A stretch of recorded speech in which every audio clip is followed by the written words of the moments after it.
मेरे सामाजिक परिवार के सभी सदस्यों को नमस्कार।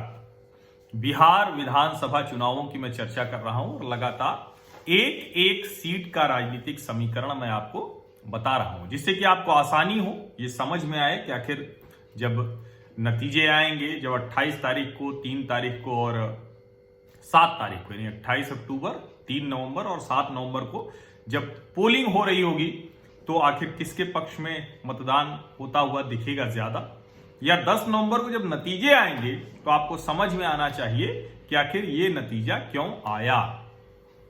अब मैं 21वीं लोकसभा सीट सुपौल, अच्छा ये जो नंबर मैंने दिया है मैंने अपने हिसाब से जो तय किया और उस क्रम में मैंने इसको किया है, तो 21वीं सुपौल लोकसभा मतलब 21वीं नंबर की नहीं है, मैंने जो अपने हिसाब से किया उसमें 21वीं सीट है।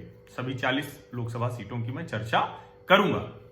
सुपौल लोकसभा सीट से अभी जनता दल यूनाइटेड का ही सांसद है दिलेश्वर कामत, भारतीय जनता पार्टी के सहयोग से उनको 2019 में 54% मत मिले थे, लगभग 6 लाख मत मिल गए थे। उन्होंने हराया था कांग्रेस की रंजीता रंजन को, और रंजीता रंजन को 3.5 लाख से कम मत मिल पाए थे।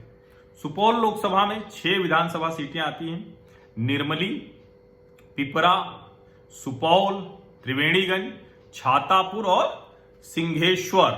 तो अगर हम सबसे पहले निर्मली विधानसभा सीट के समीकरण समझें तो यहां यादव और मुस्लिम मतदाता वो सबसे बड़ी संख्या में है, उसके बाद ब्राह्मण मतदाता आता है। यादव मुस्लिम मिला दें तो ये करीब 30% हो जाते हैं।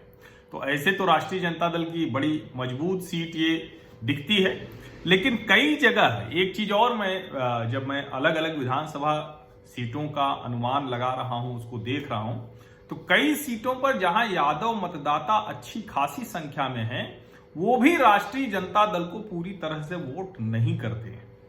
अब जैसे इसी सीट को ले लें तो यहां से अभी विधायक हैं अनिरुद्ध प्रसाद यादव, और हालांकि पिछले चुनाव में उन्होंने बीजेपी के ही उम्मीदवार को हराया था, राम कुमार राय को, लगभग 24,000 मतों से, और चूंकि राष्ट्रीय जनता दल उनके साथ थे।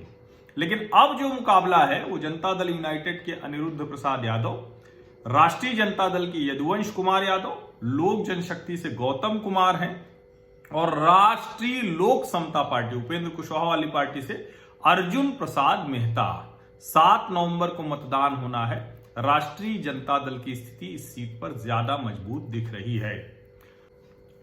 और अब बात पिपरा विधानसभा की। पिपरा विधानसभा से अभी विधायक हैं यदुवंश कुमार यादव, लेकिन वो निर्मली से लड़ रहे हैं और उन्होंने भारतीय जनता पार्टी के विश्वमोहन कुमार को हराया था। अब यह सीट चली गई है जनता दल यूनाइटेड के खाते में। तो इस बार जो विश्वमोहन है मंडल, वो राष्ट्रीय जनता दल से चुनाव लड़ रहे हैं। लोक जनशक्ति पार्टी ने यहां से शकुंतला प्रसाद को प्रत्याशी बनाया है, और कहें कि अगर उसके लिहाज से देखें, समीकरण के लिहाज से, तो निश्चित तौर पर राष्ट्रीय जनता दल के लिए ज्यादा मजबूत सीट है। सुपौल भी एक ऐसी सीट है जहां मुस्लिम, यादव और पासवान मतदाता तय करते हैं, लेकिन यहां से जो विधायक हैं बहुत मजबूत हैं जनता दल यूनाइटेड के, और इस बार भी उनकी स्थिति बहुत अच्छी है। लगातार 1.5 दशक से वो यहां विधायक हैं, 7 बार के विधायक विजेंद्र प्रसाद यादव। कांग्रेस को यह सीट गई है महागठबंधन में मिन्नतुल्ला रहमानी, और लोक जनशक्ति से प्रभाष चंद्र मंडल है। विजेंद्र प्रसाद यादव की स्थिति बेहतर है, मजबूत सीट है, लेकिन अब नए समीकरण में, क्योंकि लोक जनशक्ति भी वोट काटेगी और कांग्रेस ने मिन्नतुल्ला रहमानी को दिया है, और मुस्लिम यादव मतदाता यहां अच्छी संख्या में है। अब देखिए यहां यादव मतदाता जनता दल यूनाइटेड भाजपा को वोट दे रहा है। त्रिवेणीगंज सुरक्षित, यहां इस सीट पर रविदास, कोयरी, पासवान और मुस्लिम, ये वो मतदाता हैं जो तय करते हैं। 7 नवंबर को यहां मतदान होना है। 2015 के चुनाव में वीणा भारती, जो जनता दल यूनाइटेड की विधायक हैं, उन्होंने लोक जनशक्ति पार्टी के प्रत्याशी को रिकॉर्ड 52,000 मतों से हराया था।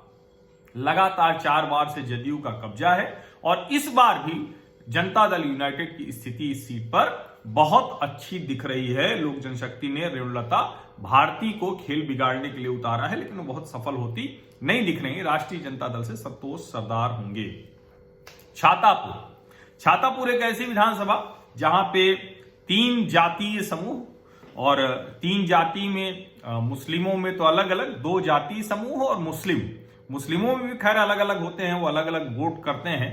जो कहें कि उनके यहां भी जाति विभाजन बहुत ज्यादा है और उसी हिसाब से वो वोट भी करते हैं, लेकिन आमतौर पर ध्रुवीकरण में मुसलमान समूह, मतदाता समूह एक तरफ चला जाता है। तो मुस्लिम, यादव और ब्राह्मण ये मिलाकर हैं 35%। यहां भी 7 नवंबर को मतदान है, यानी तीसरे चरण में। 2000 में राजद, 2005 में जदयू और 2010 और 15 में भारतीय जनता पार्टी के नीरज कुमार जीते। नीरज कुमार की स्थिति अभी भी बहुत अच्छी है। नीरज कुमार जो सुशांत सिंह राजपूत, जिनके असामयिक और दुखद निधन की वजह से बड़ा हंगामा देश में मचा हुआ है, सुशांत सिंह राजपूत की आत्महत्या या हत्या या क्या है, वो कितना बड़ा मुद्दा है, उसकी सबसे बड़ी अगर टेस्टिंग कहीं होगी तो छातापुर विधानसभा में होगी। ये नीरज कुमार सुशांत सिंह राजपूत के चचेरे भाई हैं। भारतीय जनता पार्टी से फिर से चुनाव मैदान में है। राष्ट्रीय जनता दल ने उनके सामने डॉक्टर विपिन कुमार नोनिया को मैदान में उतारा है। और आखिरी सीट सिंहेश्वर, यहां मुस्लिम, यादव, ब्राह्मण, राजपूत, कोयरी, पासवान, ये सभी जाति समूह अच्छी संख्या में है। 7 नवंबर को मतदान होना है और इस सीट पर भी जनता दल यूनाइटेड का दावा बहुत तगड़ा है। यहां के 2 बार के विधायक रमेश ऋषिदेव वो मैदान में है।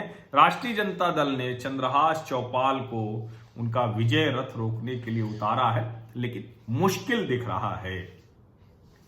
दूसरी भी जो लोकसभा की विधानसभा सीटें हैं, उनकी चर्चा मैं इसी तरह से आपको समीकरण के साथ बताऊंगा, जिससे आपको अच्छा एक चीज समझिए, अभी मैं नंबर भले नहीं दे रहा हूं, लेकिन ज्यादातर विधानसभा पर मैं कौन सा प्रत्याशी लीड लेता हुआ दिख रहा है, कहां भ्रम ज्यादा है, वो भी आपको बता रहा हूं। तो इससे आपको अनुमान लगेगा कि किन सीटों पर किस राजनीतिक दल के प्रत्याशी या गठबंधन के प्रत्याशी की स्थिति बेहतर है।